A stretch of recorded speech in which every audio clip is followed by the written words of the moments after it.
Now let us B start. देखिए ये आपका क्लास 9th है, नंबर सिस्टम, ठीक है। इसमें आपको एक रेशनल नंबर दिया हुआ है और कहेगा कि a प्लस बी की वैल्यू निकालिए। यहाँ पे आपको a प्लस बी दिया हुआ, यहाँ पे a माइनस बी भी दिया जा सकता है। a और b की वैल्यू आपको फाइंड करना है। बिल्कुल सब कुछ भूल जाइए और इतना आसान तरीका है कि एक बार अगर आप इसको गौर से समझ लीजिएगा, जीवन में दोबारा पढ़ने की जरूरत नहीं पड़ेगी, इस बात की गारंटी है। जीवन में दोबारा आपको इसको पढ़ने की जरूरत नहीं पड़ेगी। ध्यान से देखिए, बराबर के बाएं साइड जो होता है इसको एलएचएस पक्ष बोला जाता है, लेफ्ट हैंड साइड, और बराबर के दाहिने साइड जो होता है उसको आरएचएस पक्ष बोला जाता है। इस तरह के क्वेश्चन में हम लोग सबसे पहले करते क्या है कि जो हमारा एलएचएस है उसका डिनोमिनेटर का रेशनलाइज करते हैं, रेशनलाइजिंग करते हैं, डिनोमिनेटर का रेशनलाइजिंग करते हैं। तो डिनोमिनेटर की रेशनलाइजिंग आप लोग जानते होंगे, ये मेरा √2 - 1 अपॉन √2 + 1 है, और जो आपका डिनोमिनेटर है उसके विपरीत चिन्ह से, अपोजिट साइन से ऊपर नीचे हम लोग क्या करेंगे, मल्टीप्लाई करेंगे। ओके, कोई दिक्कत नहीं, -1 से होगा, सॉरी, ठीक है। तो -1 से जब हमने मल्टीप्लाई कर दिया is equal to a plus b root. अब आप लोग जानते होइएगा सेम टर्म गुने सेम टर्म का होल स्क्वायर।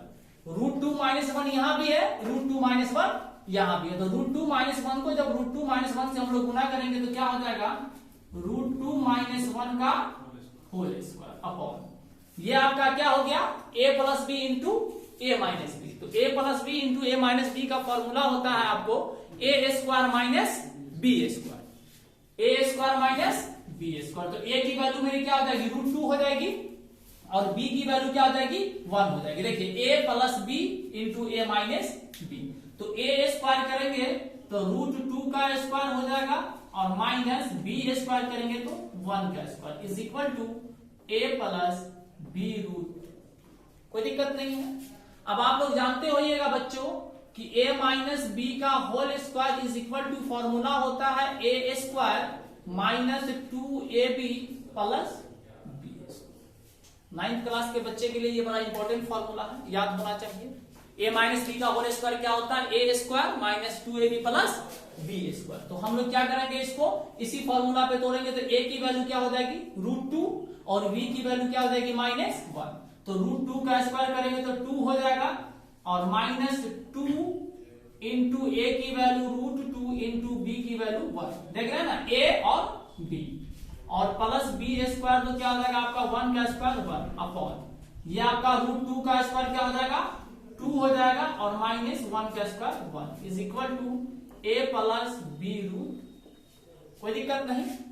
अब समझिए, 2 प्लस में और 1 प्लस में सेम साइन है, दोनों ऐड हो जाएगा तो क्या हो जाएगा, 3 माइनस 2 को 1 से गुना करेंगे तो 2 √2। अब कुछ बच्चे ऐसा भी गलती करेंगे कि इस √2 को फिर 2 से मल्टीप्लाई कर देंगे, तो ये अंदर जाकर के मल्टीप्लाई नहीं होगा, अलग केस है वो, ऐसा नहीं कि नहीं होगा। अपॉन में क्या हो जाएगा, 1 हो जाएगा, तो 1 दिया नहीं जाता है, is equal to a plus b root. कोई दिक्कत नहीं है। अब जरा ध्यान से समझने की कोशिश कीजिएगा, तो √2 का जो मल्टीप्लीकेटिव है यहाँ क्या है, b है, और √2 का मल्टीप्लीकेटिव यहाँ क्या है, 2 है। तो b की वैल्यू क्या हो जाएगी, -2 साइन के साथ। ओके, और जो आपका बिना रूट वाला है, देखिए यहाँ a है, और विदाउट रूट वाला यहाँ कितना है, 3 है। तो अब यहाँ पे फाइनल आप क्या कर सकते हैं बताइए, कि a is equal to 3 and b is equal to -√2। अब इसको भी नहीं ले लीजिएगा, क्योंकि यहाँ b के साथ √2 लगा हुआ है, ये b का गुणांक है। गौर से देखिए, √2 को b से गुना किया गया है, तो b की वैल्यू क्या होनी चाहिए, जो -2√2 हो जाए। समझ रहे हो, ऐसे भी समझ सकते हो। मान लो कि यहाँ पे तुमको -2√2 है और बराबर b√2 है, तो निश्चित तौर पर दिख रहा, देखिए √2 कॉमन है।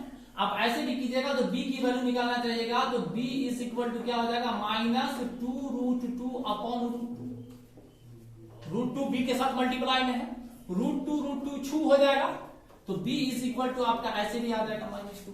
बात समझ में आ रहा है? ऐसे भी आपका -2 आ जाएगा। हाँ, ये क्या हो जाएगा आपका -2 हो जाएगा। समझ रहे हैं? आप फिर से मैं समझा देता हूं। देखिए, जो √2 का मल्टीप्लीकेटिव है वो √2 के मल्टीप्लीकेटिव के इक्वल होगा, तो -2√2 इज इक्वल टू हो जाएगा आपका b√2। ठीक है, इस √2 को जब b से सेपरेट करेंगे, b की वैल्यू निकालेंगे तो क्या होगा, -2√2 अपॉन √2। ये √2 आपका कट जाएगा, तो b इज इक्वल टू क्या हो जाएगा, -2। कोई दिक्कत नहीं, यही आपका क्या हो जाएगा बताइए,